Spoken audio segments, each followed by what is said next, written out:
Kemacetan yang terjadi akibat pasar takjil, Satlantas Polres Oku Selatan memberikan pengaturan lalu lintas di sepanjang jalan protokol. Aktivitas masyarakat di Kabupaten Oku Selatan selama bulan Ramadan khususnya pada sore hari cukup meningkat, terutama di kawasan Jalan Jenderal Sudirman yang menjadi tujuan bagi masyarakat karena adanya pasar takjil. Para pengunjung memadati lokasi untuk mencari takjil dan menu buka puasa. Ramainya pengunjung tentu saja menimbulkan kemacetan di sepanjang jalan utama ibu kota Kabupaten Oku Selatan ini. Untuk mengantisipasi kemacetan tersebut, Polres Ogan Kumbring Ulu Selatan mensiagakan sedikitnya 10 personil dari satuan lalu lintas yang ditempatkan di titik-titik strategis di sekitar pasar takjil, terutama di Simpang 3 Tangga Batu.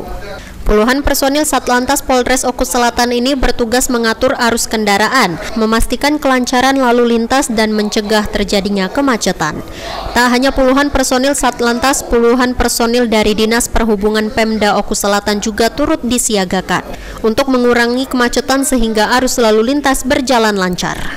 Adanya pengaturan lalu lintas ini cukup efektif mengurangi kemacetan dan menciptakan ketertiban dan kelancaran arus lalu lintas. Meskipun kemacetan juga terjadi karena adanya pengunjung yang berhenti dan parkir menyambangi para pedagang. Bisa dijelaskan untuk aktivitas kita hari ini, Pak? Apa seperti apa? Jadi ini menyampaikan untuk kegiatan kami pada sore hari ini adalah pengaturan sore dalam rangka pengamanan jalur lalu lintas untuk masyarakat yang belanja untuk kebutuhan sehari-hari, terutama pada saat buka puasa. Jadi kami dari personil Satlantas Polres Selatan gabung dengan dari Disub juga melakukan pengaturan selama bulan Ramadan. Setiap sore kami akan melaksanakan pengaturan di sini di wilayah Pasar Muara II untuk mengurai kemacetan, antisipasi kemacetan di wilayah pasar.